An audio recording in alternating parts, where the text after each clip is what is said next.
Gostaria de cumprimentar a senadora Zenaide e o senador Paim e agradecer pela participação.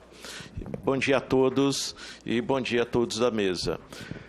É interessante a seguinte pergunta: a quem interessa o desmonte do Estado brasileiro? E o desmonte do Estado brasileiro começa pelo desmonte exatamente dos servidores. Como se os servidores fossem realmente parasitas, que estivessem sugando o Estado brasileiro. Pelo contrário, o servidor público é aquele que realmente mantém o Estado brasileiro. Estamos numa política de guerra das informações. A quem interessa a guerra? O Estado deve ser o promotor da paz em vez da guerra. E essa guerra entre nós e eles, entre servidor e o Estado, entre servidor e população.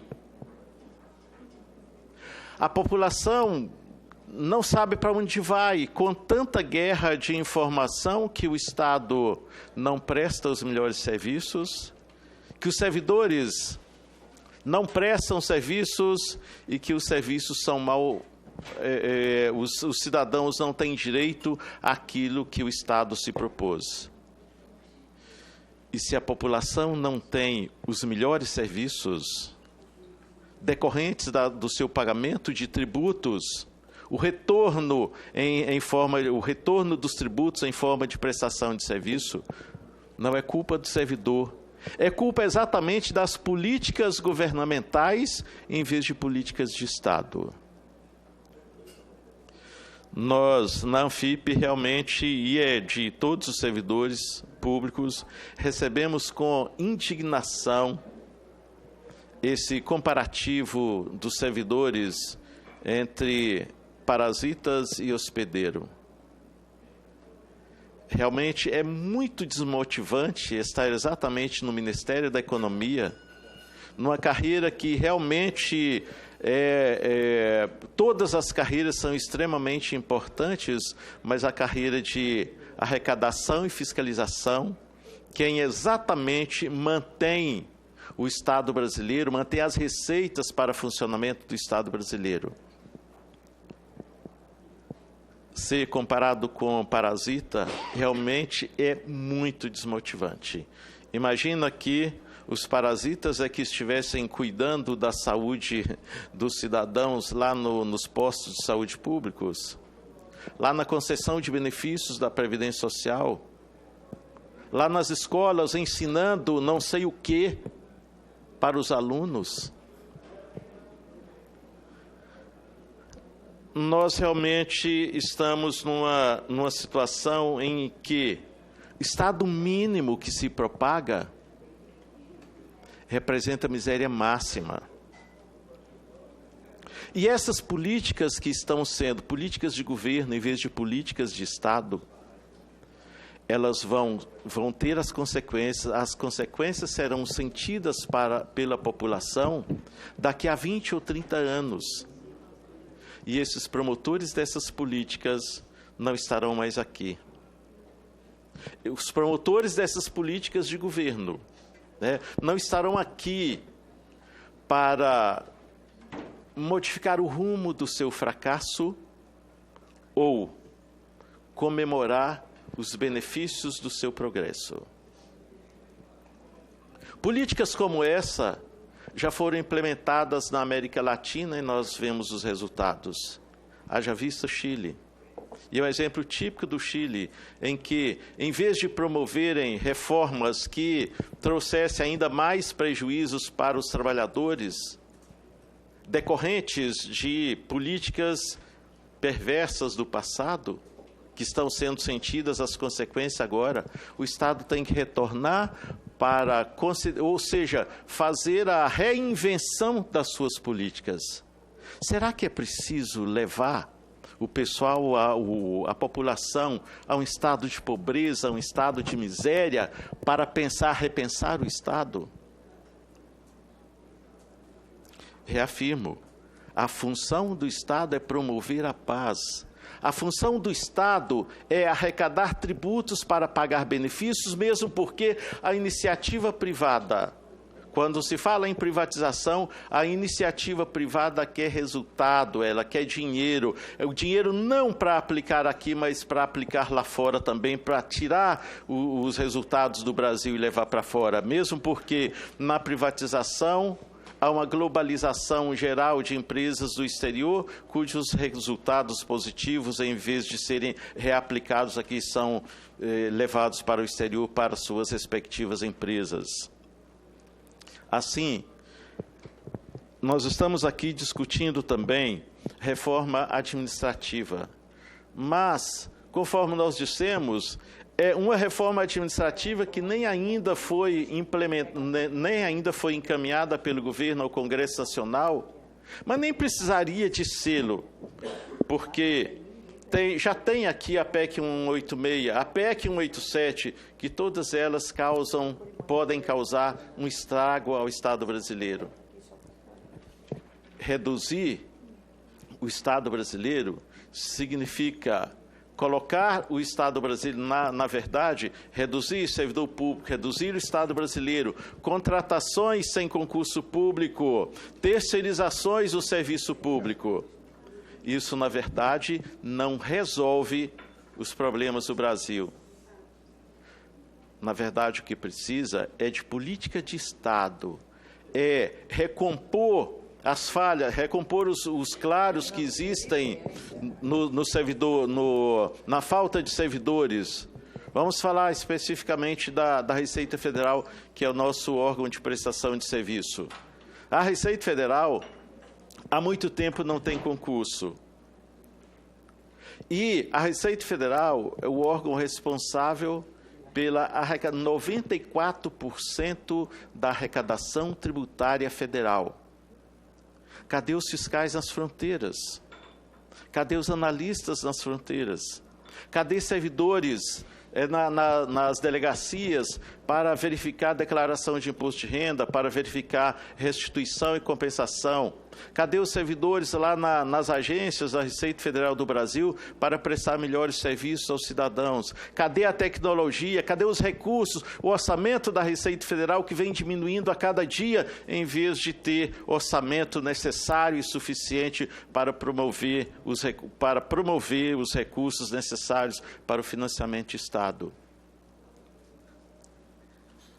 Fala-se em estabilidade de servidor, como se o servidor fosse aquela pessoa que fosse o culpado efetivamente pelas mazelas que podem ocorrer no serviço público. Mas a estabilidade do servidor é um atributo do cargo. A estabilidade é uma condição de efetividade do Estado brasileiro. Senhoras e senhores, a população não pode ser enganada. A população tem que ser esclarecida de forma que valorize o servidor público, valorize o Estado, mesmo porque quem está à frente, olhando no olho do cidadão, é exatamente o servidor que está lá nas pontas o atendendo. Se temos uma remuneração relativamente justa, é porque o cargo assim o exige. É que é condição para que o servidor se mantenha do serviço público. Se as aposentadorias dizem que temos aposentadorias muito benéficas, mas para isso nós pagamos 11% o tempo todo.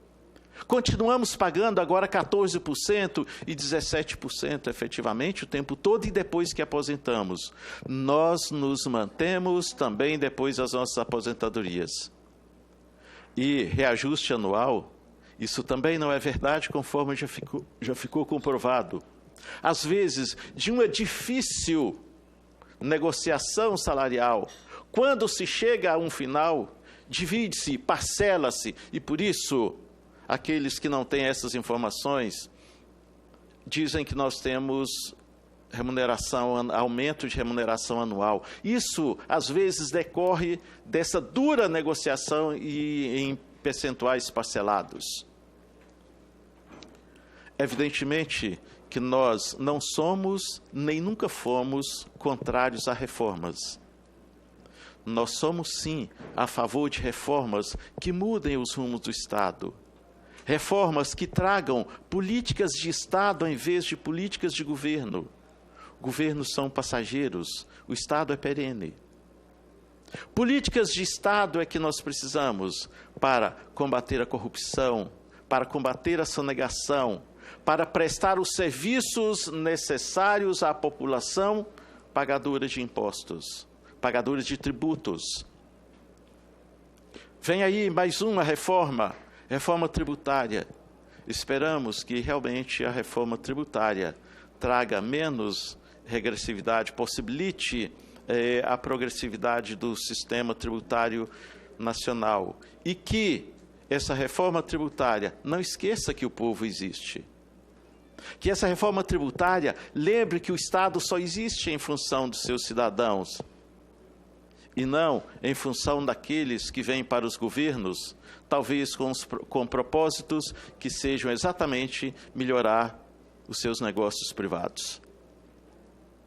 A economia é muito importante para o país.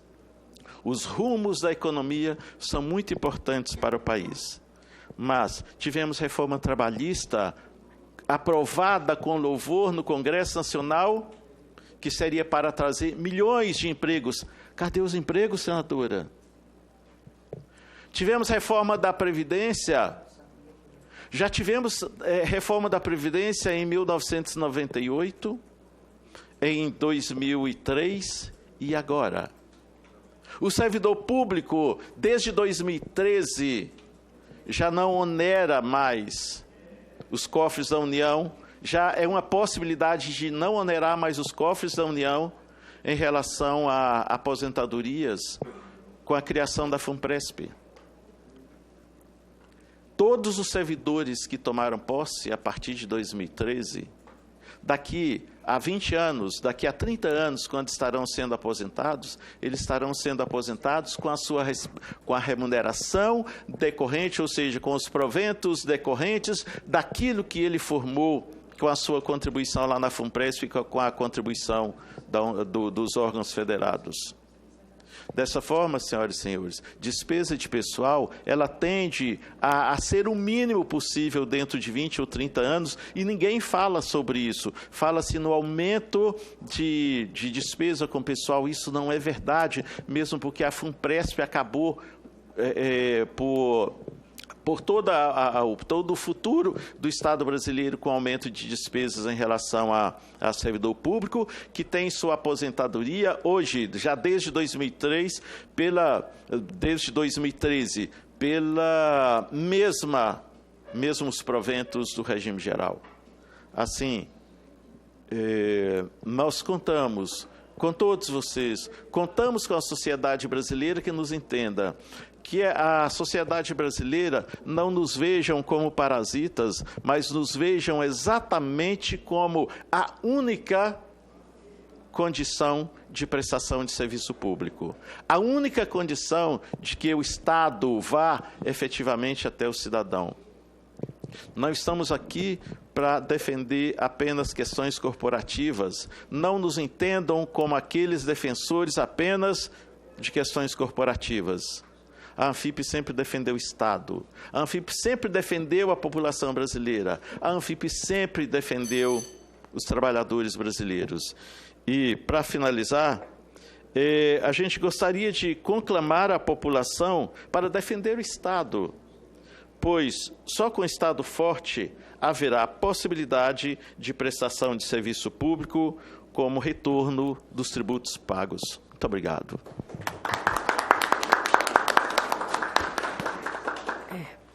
Passo a palavra agora para Sérgio Castro, diretor parlamentar do Sindicato Nacional dos Analistas Tributários da Receita Federal.